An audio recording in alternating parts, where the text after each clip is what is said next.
আজকে বানাবো হচ্ছে ঝিঙে পোস্ত, বাঙালির ফেভারিট।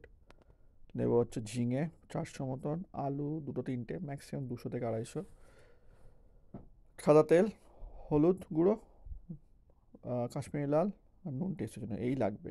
আর মেন জিনিস হলো এই পোস্ত। এটা মোটামুটি 250 মতন পোস্ত 1 ঘন্টা মতন ভিজিয়ে মিক্সিতে বেটে রাখা আছে। জল কম দেবেন যাতে জাস্ট এই কনসিস্টেন্সি অফ পেস্ট হয়, নাহলে জল জল হলে টেস্টটা ভালো হবে তরকারি।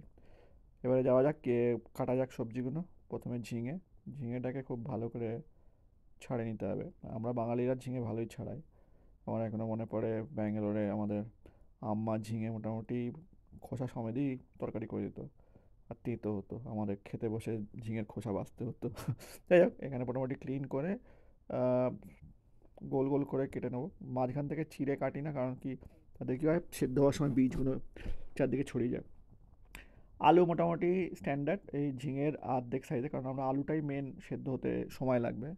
ঝিঙে আর পোস্ত তো মিনিট 10-এর মধ্যে রান্না হয়ে যায়। আলুটা মোটামুটি পাতলা পাতলাই কাটবো। 1 থেকে 1.5 ইঞ্চি, খুব বেশি হলে 1 ইঞ্চি যথেষ্ট আমার মনে হয়। বেশি বড় বড় আলু আহ, কাটার দরকার নেই এখানে।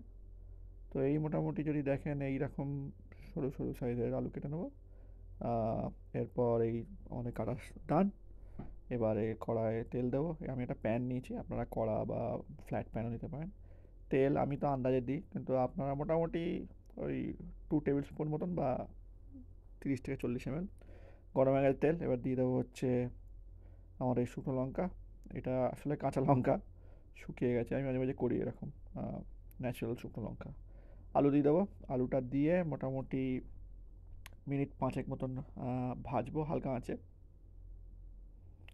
ভাজা হয়ে গেলে এরপরে আমরা দিয়ে দেবো হচ্ছে নুন স্বাদ অনুযায়ী, আর দেবো হচ্ছে হাফ টিস্পুন মতন হলুদ, আর তারও অর্ধেক কাশ্মীরি লাল, কারণ জাস্ট একটু টেস্টটা বাড়ানোর জন্য। ঝাল আমি দিই না খুব একটা রান্নাতে। আপনারা চাইলে কাঁচা লঙ্কা বা মানে ঝাল লঙ্কা গুঁড়ো দিতে পারেন।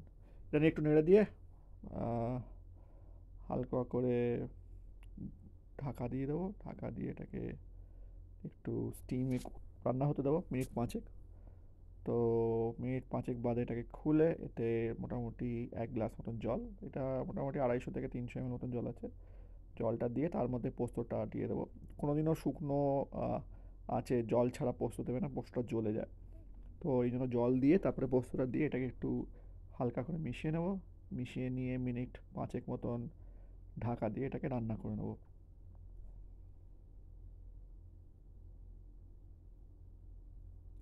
এই আমাদের 5 মিনিট হয়ে গেছে। এবার এটাকে খুলে লাস্ট আমাদের উপকরণ ঝিঙেটাকে দিয়ে দেবো। দিয়ে খুব কম, মোটামুটি 3-4 মিনিটের মধ্যে এই ঝিঙে রান্না হয়ে যাবে, কচি ঝিঙে। তো এটাকে জাস্ট একটু নেড়ে জল মানে যাতে জলটা ঢোকে দিয়ে ঢাকা দিয়ে মিনিট 3-4 মতন রান্না করবো। বাস, এবারে এই ডান, রান্না শেষ, গ্যাস বন্ধ। এবারে প্লেটিং করতে হবে। এবার জাস্ট দেখে নেবো যে আলুটা সেদ্ধ হয়ে গেছে, কেটে দিয়ে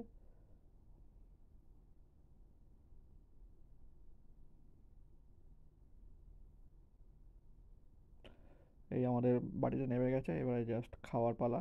আজকে শনিবার জন্য সবই ভেজ, কুমড়ো, ভাত, পালং শাক, ডাল আর লেবু, আর তার সাথে আমাদের ষষ্ঠী আলু ঝিঙে পোস্ত। ব্যাস এই খাওয়া। এটা ছেলের প্লেট, ওকে একটু সাজিয়ে দিতে ভালো লাগে। আর এটা আমার আমার এখন জাস্ট শুরু করবো আমি ভাত ঘি আর কাঁচা পোস্ত দিয়ে, তারপরে বাকি জিনিসগুলো নেবো। ভালো থাকবেন আর থ্যাংকস ফর ওয়াচিং।